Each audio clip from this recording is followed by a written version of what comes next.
Tonight on Primetime Politics, historic comeback. This will truly be the golden age of America. That's what we have to have.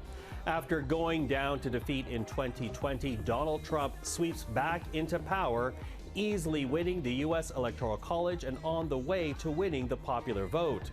Coming up, we'll speak to polls analyst Éric Grenier to discuss which voters and what issues pushed Donald Trump over the top.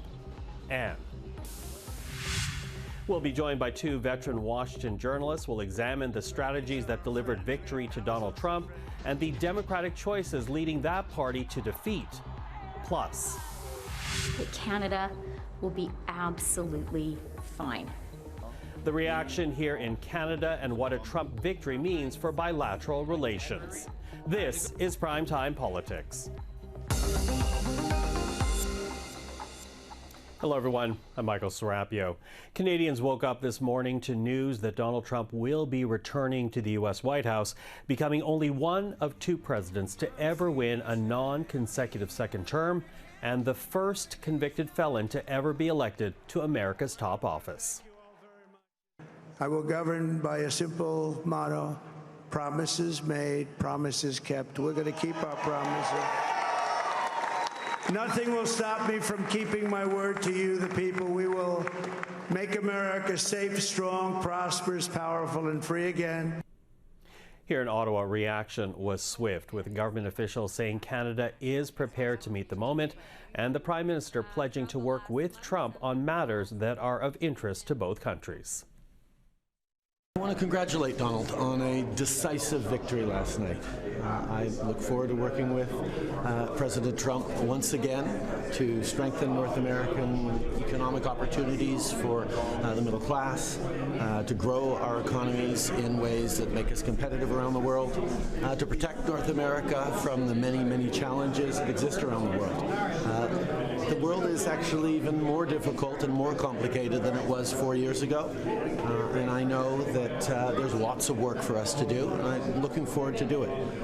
On our side, we've been preparing for this. We're looking forward to doing this work, and we're going to make sure that this extraordinary friendship and alliance between Canada and the United States continues to be a real benefit to Canadians, but also to people around the world. Well, with more on the Trump victory and Canada's response to it, we're joined by the Industry Minister, François-Philippe Champagne. Minister, thank you for joining us. It's a real pleasure to be with you.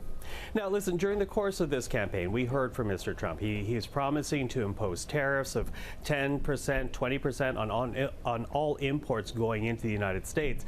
And as you know, Canada, more than 70% of our exports actually go to the U.S. Do Canadians have to brace themselves for some tough economic times? Well, first of all, let's take it step by step. You know, we're day one. This morning, we congratulated President Trump on his victory. We're going to see which kind of policy his teams want to put forward. We've already been in contact with a number of the people, the Republicans and people in his entourage. The good thing I would say is that we are very prepared. You know, you recall and you mentioned this Team Canada effort where we talk to business leaders, political leaders, both Republican and Democrats for months now. So we are well connected, I would say, and we're making the case for Canada. You know, one of the difference in 2024 than the last Trump presidency is that our supply chain are more integrated. And that's one thing that we obviously always mention in our discussion. You know, the three things that always interest our American friends, the first one is security. I think they see the world in a very much a security lens in terms of the North, the Arctic, and today national security is economic security. So that's kind of the first one, and say we are your best partner when it comes to security for North America. The second thing is supply chain resiliency. Coming out of COVID, I think that what you hear is that people have understood now, and my job and our job has been to connect the dots, is that, for example, think about critical minerals. Most of the critical minerals needed for the prosperity and the resilience of the United States are going to be coming from Canada. You're talking about semiconductors in terms of packaging and testing. You're talking about energy. So in terms of the supply chain, we are far more integrated. So in a sense that a decision on one side of the border would have an impact on both. And lastly, I would say what we've been talking with our American friends is a growth agenda for North America, understanding that there's a lot of turbulence in the world, there's a lot of challenges, but we want them to see us from just being kind of the good neighbor to the strategic partner. In Washington, they often refer to us as the indispensable relationship for the prosperity and growth in North America. And that's really what we're putting forward with our American friends. And I certainly understand that's the Canadian argument. It's security, supply chains, prosperity, except that when you look at this president, we know that he does not like the Prime Minister. He has called Justin Trudeau in the past dishonest, weak, two-faced. How will that relationship have an effect on the bilateral relationship between our two countries? Well, they know each other, and that's a good thing. You know, I've been doing that for 10 years. I was foreign minister during part of President Trump's previous administration. The good thing that Canadians should feel reassured, that is a team that has the experience and expertise, in the sense that we have dealt with a Trump administration. We know the people that were there then, and some likely to be with him on this term. We have had to deal with these issues that you mentioned. So in a sense, there's no one better place, I would say, than the team in place to deal with that, because we've been there before. And now, in addition to that, we've been preparing for that. So we're well prepared in front of any scenarios that could be presented.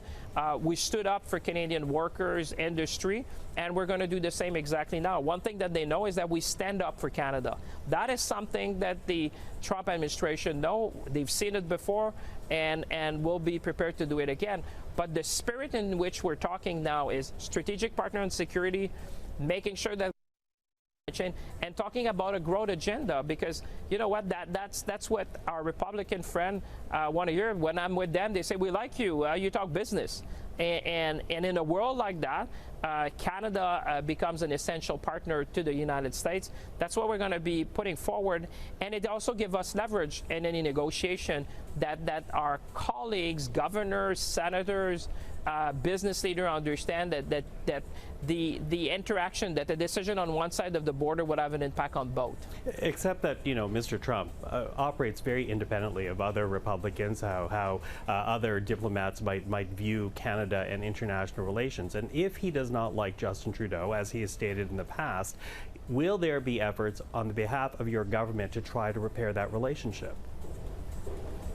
What I would say, we've been engaging for them. I mean, the Team Canada initiative put forward by the Prime Minister was part of that, in the sense that to make sure that we would have relationship on both sides. I mean, we've been trading with the United States for at least, well, for far more than a century. So we've been working with both Democrat and Republican administration. We have the playbook. We know how to engage. And that's why, you know, I am confident that the work that we've done is going to pay off now, because we have the relationship. We have a leverage point when it comes to supply chain, and we are also a key partner when it comes to the security of North America. And I would say, in the world which has changed significantly since the last Trump administration, you know, in a world which is fraught with turbulence on all sorts of fronts, I think it's reassuring for American friends to know that they can always count on Canada, and that we are a trusted partner. And that we're going to be working together to advance a North American growth agenda. And I appreciate you have very little time here, but I do want to ask one more question of you, though, Mr. Champagne, because Mr. Trump says that he will end the electric vehicle mandate on day one. You mentioned critical minerals, and he not only says he'll end the mandate, he's also promising to rescind many of the incentives for EV production from the Biden Inflation Reduction Act. Your government has committed billions in EV battery manufacturing. Do you now need to revisit that industrial strategy, since Trump is signaling a change in what the U.S. is willing to do? Well, the good thing is that we had a record level of investments in the country. That's a good thing. And, you know, we were smart, because we're talking about production credit, production support, which assumed that you have to build the asset before. So I would say the way Canada did it was smart, was strategic, was very focused. You know, like I said, this is day one after the election. Let's see what is going to be put forward by the next U.S. administration. And like I said, we're always going to be making sure that we remain competitive, that we attract investments like we've done, and continue to seize generational opportunities. And I can tell you, I've already exchanged with some business folks in the United States this morning, and you know, they understand the need for that very indispensable relationship, as we call it in Washington, and they are grateful that we have these relationships now well established to make sure that we support the Canadian agenda, but at the same time that we make sure that everyone understands in the United States that we are their best partner to ensure the growth and resiliency in North America. Minister Champagne, thank you for the time. Always appreciate it. It's always a pleasure. Thank you very much, sir. Well, let's turn our attention now to Washington, where Democrats were forced to come to terms with their loss. And late in the afternoon, Kamala Harris returned to Howard University, the historically black college being Harris's alma mater. This is where her supporters gathered last night, hoping to hear a victory speech. Instead, it is where they heard the current vice president concede her defeat today. While I concede this election, I do not concede the fight that fueled this campaign.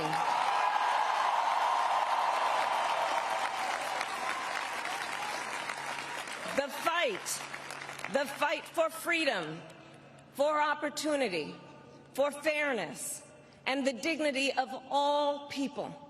A fight for the ideals at the heart of our nation, the ideals that reflect America at our best. That is a fight I will never give up.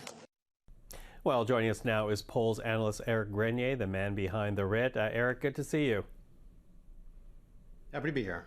Now, listen, you were telling us, we also heard it from pollsters, other polls analysts as well, that it would come down to 7 battleground states. Walk us through the story as you saw it in those states last night.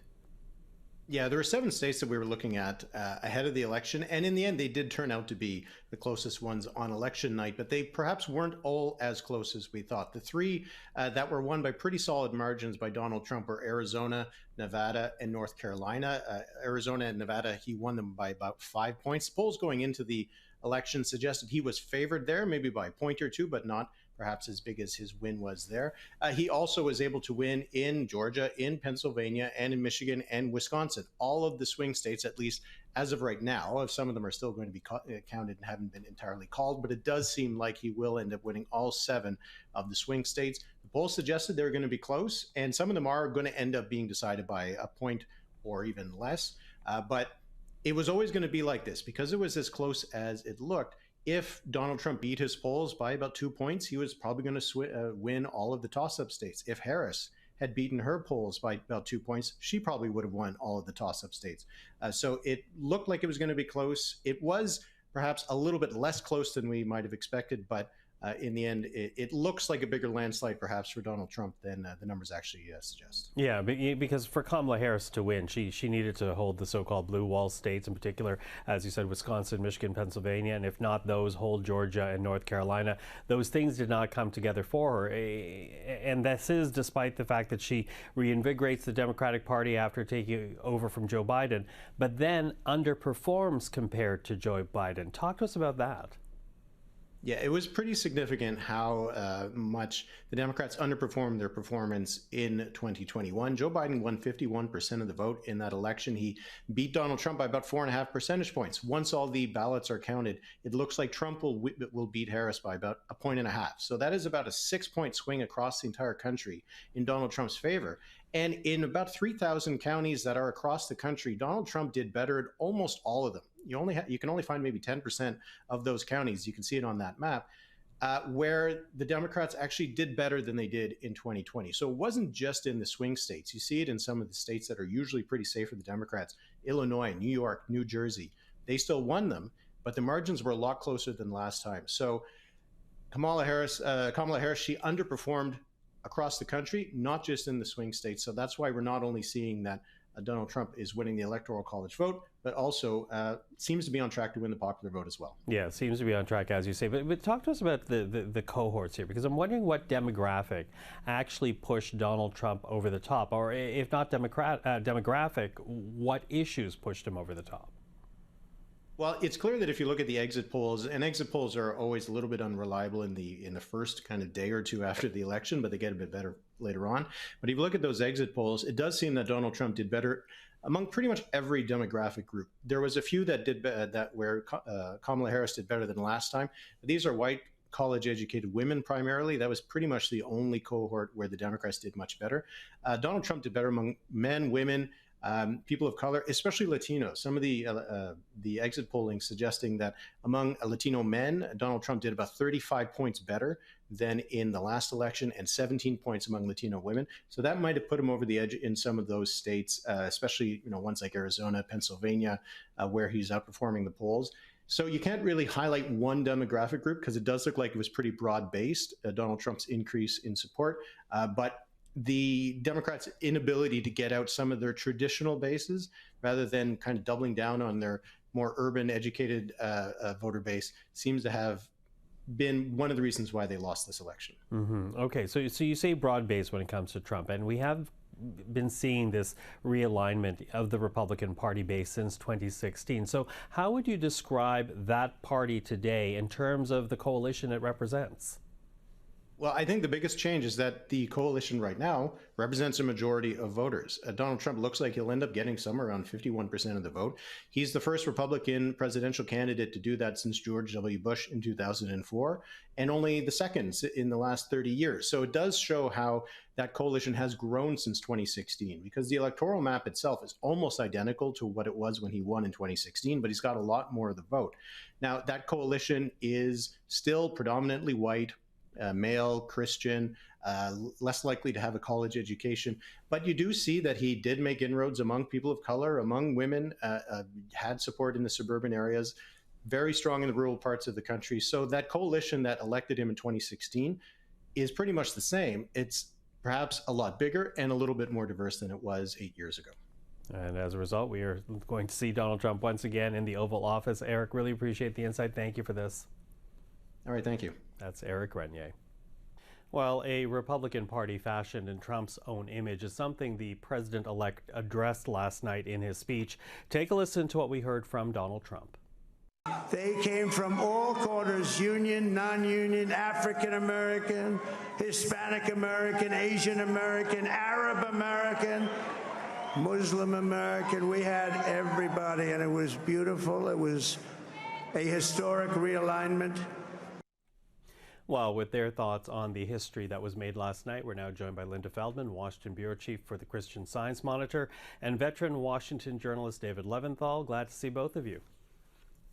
Hi, Michael. Good to see you, Michael. Listen, we heard it right there. Donald Trump calling his victory a historic realignment. Is that what we're seeing here, a realignment that's essentially obliterating the old order? In a way, it is. I mean, what we saw, I think, was the fruition of an evolving two-party system where the Republicans used to be the party of elites and the Democrats were the party of the working class, and they have now flipped.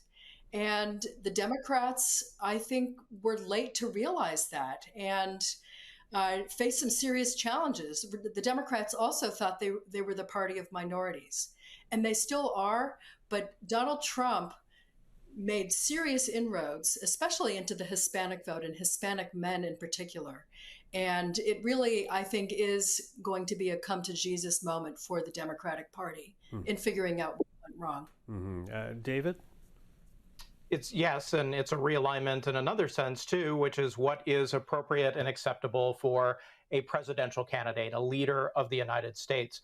Donald Trump, if we were talking 20, 30 years ago, would have been disqualified about 10 times over by the things that he has done and the things that he has said. We're talking about a man who earlier this year was convicted of 34 felonies and faces at least a sentencing date 3 weeks from now. And yet he's the president-elect of the United States. Say nothing of all the different types of things that he said and the insults that he's hurled, but that is acceptable enough to a portion of the electorate, a majority portion of the electorate, to put him in the highest office in the land. Well, let me pick up on that point, Dave, because, you know, as you say, Donald Trump is a convicted criminal.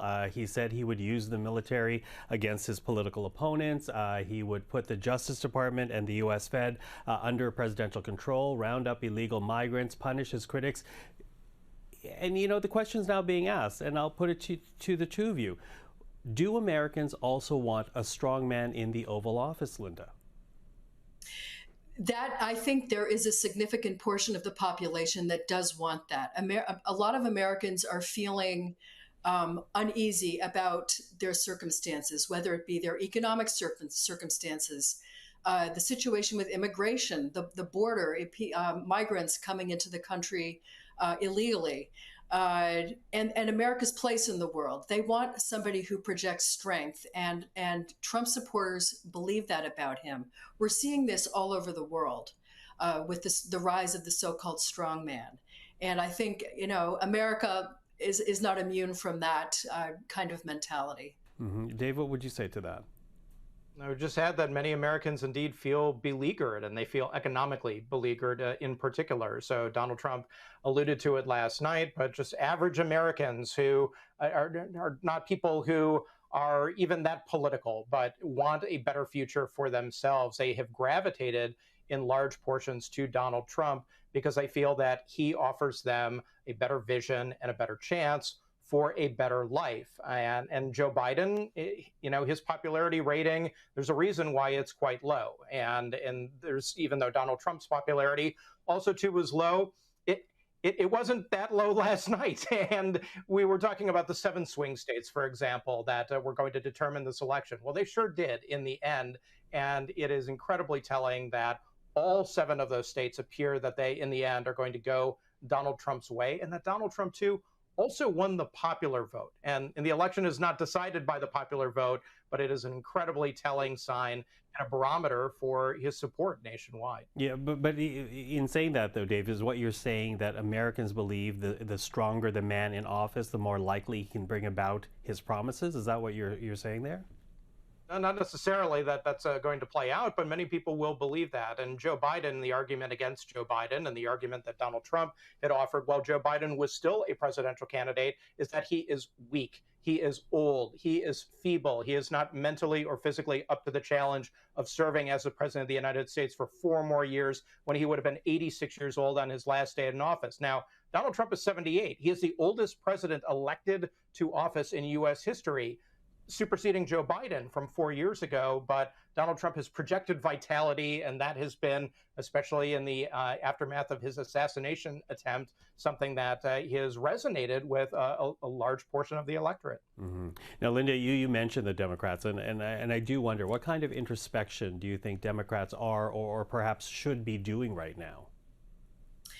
They are definitely going to have some introspection and some moments of, okay, how can we do better? They need to fix their message and with people who are struggling economically, and that is a large cohort of the population. A lot of people feel they can't make ends meet. People were comparing their personal financial situations now with 4 years ago.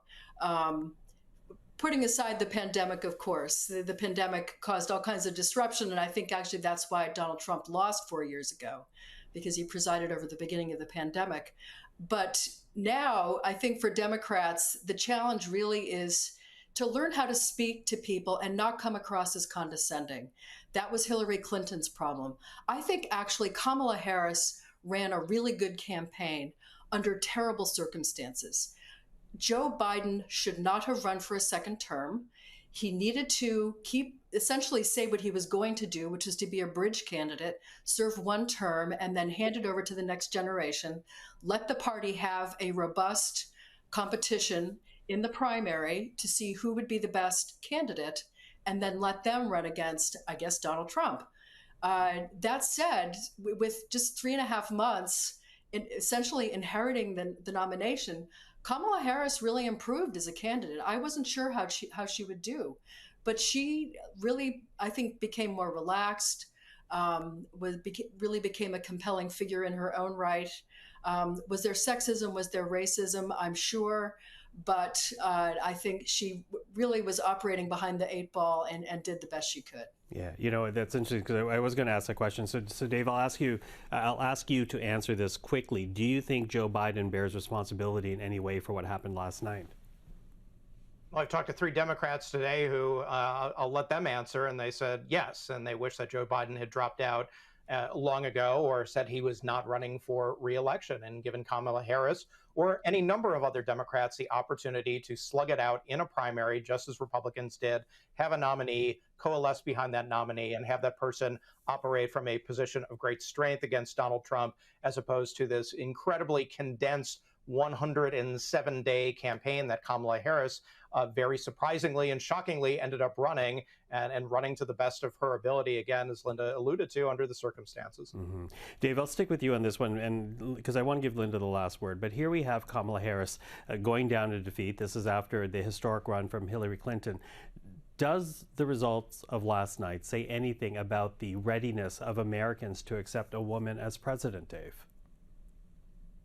Well, America was pretty ready to accept Hillary Clinton as president of the United States in 2016. She didn't win because of a number of reasons, which we could do a whole segment on, including that she didn't run a very good campaign in the end, and by Democrats' own acknowledgement. So I don't think it's necessarily a matter of readiness for America. It's a matter of you got to run the campaign. You have to play the game. You have to get to the end of it. And Donald Trump this time around, just as he did in 2016, he was the candidate who appealed to more Americans. But Kamala Harris, in her speech today, in conceding to Donald Trump, said, hey, basically said, look, just because there hasn't been a first yet doesn't mean that there won't be. So expect that she may run for president.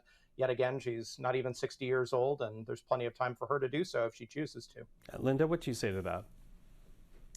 I do think the nation is ready for the first female president. I felt that way with Hillary Clinton. In fact, I feel like with Hillary Clinton, who did win the popular vote 8 years ago, that if we had a parliamentary system, she could easily have risen to the top, a la Angela Merkel.